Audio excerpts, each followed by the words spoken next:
What's up everyone, and welcome back to another video here. So today we are at Seneca Rocks. We're at the base of the rock formation right now at the visitor center. In the last video you probably saw that we was up at Dolly Sods. We didn't know whether or not we was going to get some night photography, but it actually cleared off on the way down. So we're going to try to attempt it and try to figure out if we can get a good image of the rocks. So stay tuned, enjoy a little bit of the behind the scenes. This is going to be a very short video, but you guys are going to get the gist of it and we'll go from there. All right, let's get right into it. All right guys, after we're just getting freaked out here by some, I don't know what it is, I'm gonna put this, we're going to use a Sony A7, looks just like this. I'm gonna use the 85 1.4. It's a little bit, it has a lower aperture, so I'm gonna try to get that light coming in a little bit more. And I'm gonna put a boot on this, and we're gonna put it on a tripod. Last time I was up here, I didn't have a boot, so we're gonna try it. Don't tell me I brought it.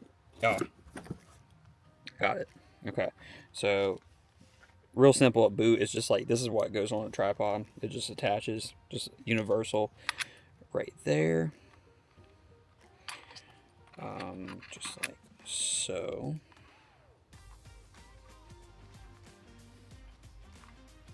Okay, and then we're gonna go ahead. I'm gonna try to get my settings. I think what I'm gonna do is 10-second intervals at first, and then we're going to like build up to it. So what you're going to do is on the back of the camera, you're going to go just turn that down, your shutter speed all the way down. So your shutter on this can go up to 30 seconds. But like I said, I think let's try 10 seconds, and I'm going to do the lowest ISO as possible because I want that image to be really crisp. Okay, so now I'm going to put it on the tripod right over here. Literally the first test. I'm gonna go ahead and Zach, you want to do some? You just want to hold this for me? Yeah. So right here's a little.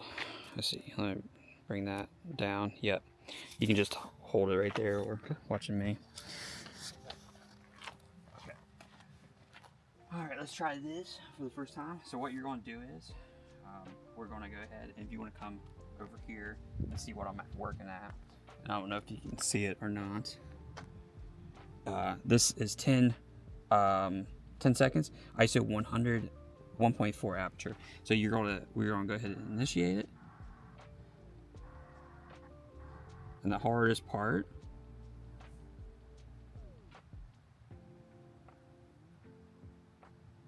I think it went. There it goes. So now let's see if it captured anything. So nothing. So let's do ISO up. Let's do ISO 1000. 10 seconds.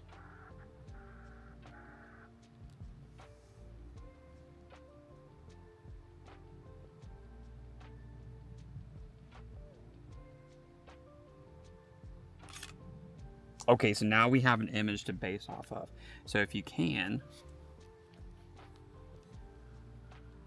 that's what we're aiming at, okay?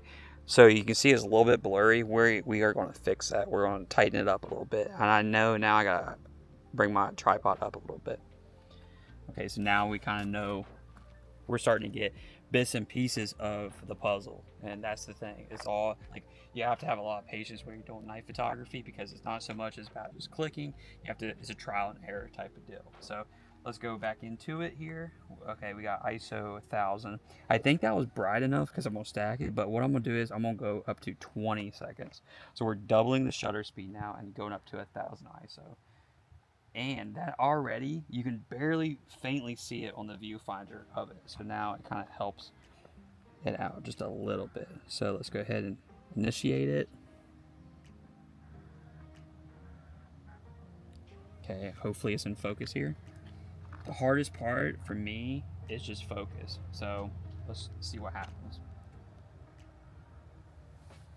20 seconds is going to be, it literally feels like an eternity, but with this, it can definitely be worth it. Okay, so it's out of focus, but there's a lot of light that comes into it. So it kind of gives you an example, completely out of focus. So what we need to do now is open it up wide. Okay, let's do that right there. And what I'm gonna do, I'm gonna try to manually focus. And now I think I'm gonna change the aperture a little bit too. I think I'm gonna try that for 2.0, just to give me a little bit of a flatter image. And you can barely see it. I don't, Zach, do you see how there's little lights right there? Mm-hmm. That's the stars. So really, it's starting to pick those up directly right out of this. So let's take one image here. See if it will.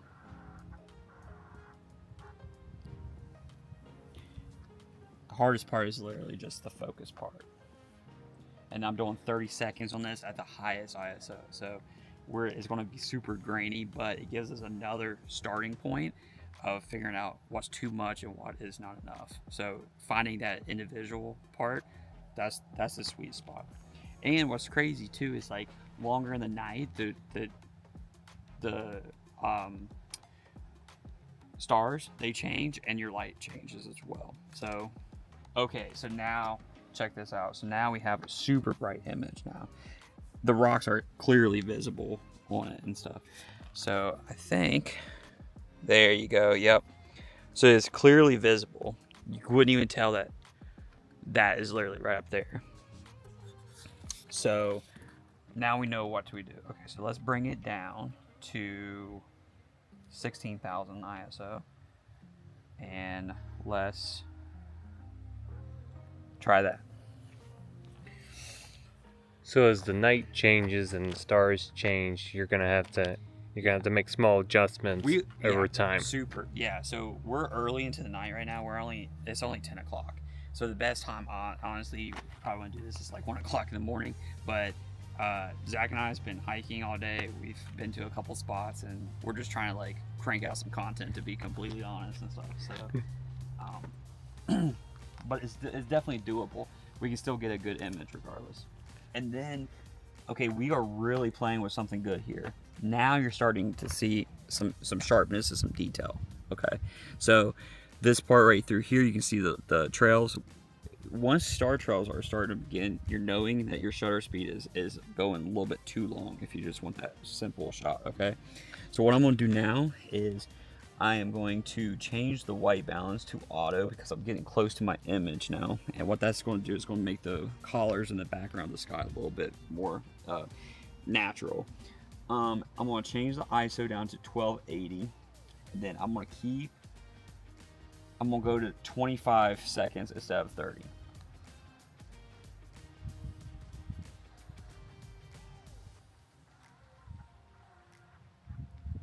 I think I got a good feeling about that one being in focus. So let's see what happens.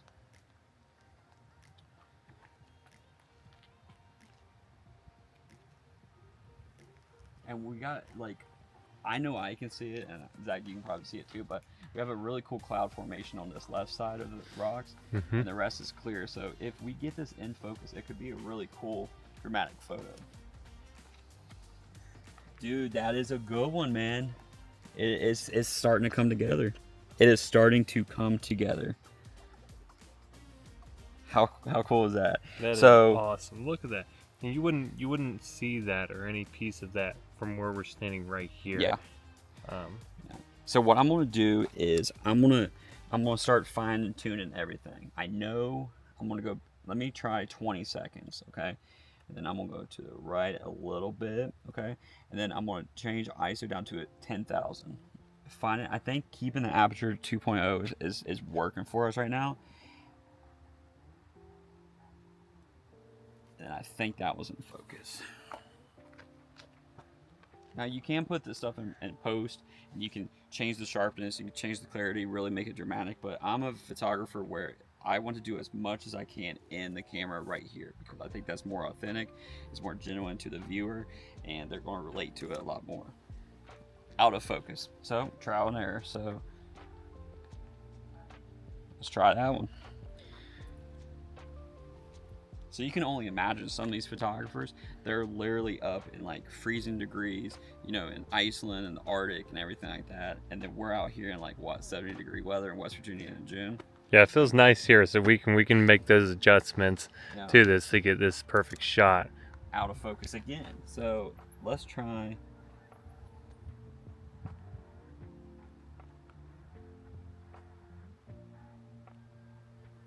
Try that again. Dude, I don't know if you guys can hear it on camera, but dude, is that not every 5 seconds or so, there's like this, I think there's a gate over here somewhere in the darkness that you can't see, but there's a gate that has a metal thing, and it is doing some Texas Chainsaw Massacre stuff. Out of focus again.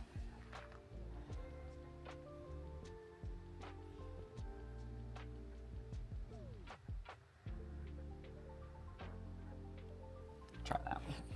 Yeah, if this thing thought you could pick up that gate. Oh, dude. every few seconds. This is a time right now. If you guys haven't liked and subscribed, please support the channel because it might be my last video ever. I don't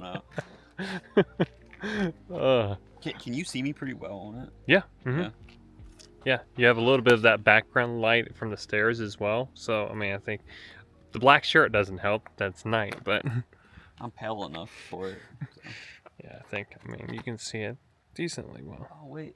I think... Can you see that with your eye, actually? Yeah. There's a guy up there. There's a guy up there, for sure. For sure. That'd be cool. Yeah, so give you guys a little history about Seneca Rocks. Dude. How did that one look? That one turn out perfect? Let's take a look. I think it's almost perfect. All right. Check that out, and then, dude, we have something going across the screen right here. Look at this. And I'm going to put this image right over top of it, guys. Look at that. That is what I want. Now, you see the little bit of cloud coverage is expected today, but it is a lot clearer than I thought it was going to be. But we only have it. We can see it right here. It's completely clear behind it, so it just needs to get on get. But now there's one thing I was just telling you guys on camera. You can actually see that guy's light illuminating the bottom right of this photo. I'm gonna put that on in the video and stuff, kind of like show you guys. It's really neat. I was here 2 years ago, and they was doing nighttime rock climbing. So I was trying to go back to my point was some history of Seneca Rocks is way back in World War II. The Rangers actually, they did their training right here at Seneca Rocks in West Virginia. So this is a very historical site. No, not only in our U.S. military, but the Seneca Indians actually was all throughout this whole entire area and stuff too. So like I said, the visitor center is just literally 100 yards right here. This is the steps that go up to it for a beautiful platform, and I highly recommend it. Whoever's like visiting West Virginia, check out Seneca. You're really close to Dolly Sods. You're really close to North Fork Mountain Trail, and then Blackwater Falls is really close too. So you have a lot of things to do right here. So highly recommend it. A lot of history, and you can really enjoy like a nice weekend here too. So let's try to get one more just to see if I can stack that image. You can see that guy's like headlamp up there going. Yeah, he's on the far right side of the rocks, Yeah, which is... see it just like, you can barely see it with one. So I don't know how people do that. I could not. No. I mean, especially, let alone daylight, and he's up there middle of the night. Yeah, that's... You just saw, like, I think there's another guy somewhat close. It might be these people, like, this car right behind us. Oh, there we go. Caught the headlamp on camera here.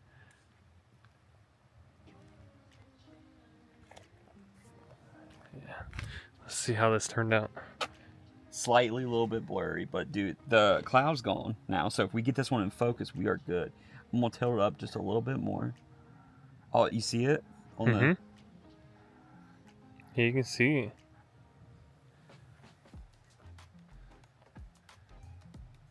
Yeah, they're actively up there and stuff. And it was really cool. They do like nighttime stuff. There's another place that's very close called In Rocks, and they do nighttime tightrope walking and everything like that. So it's very, oh my gosh, dude.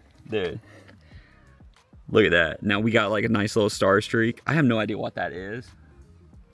What was that, like a, oh, it's an airplane. Is that the airplane there? Yeah. 'Cause That's the light trail coming from the airplane, right? And then the bottom right, the bottom right of the image, guys, you'll see a little bit of illumination. That is the guy that's he's actively climbing right now, and he's illuminating that whole, he's like light painting that whole entire silhouette for us. It's amazing. I love it. Guys, so like the lights just shut off, but I want to like come back to, I think I've actually narrowed it down to an amazing shot. So I switched my lens from 85 to a 55, a little bit wider, using a 1.8, and I think we have got the image of the night. So everyone, this is Seneca Rocks.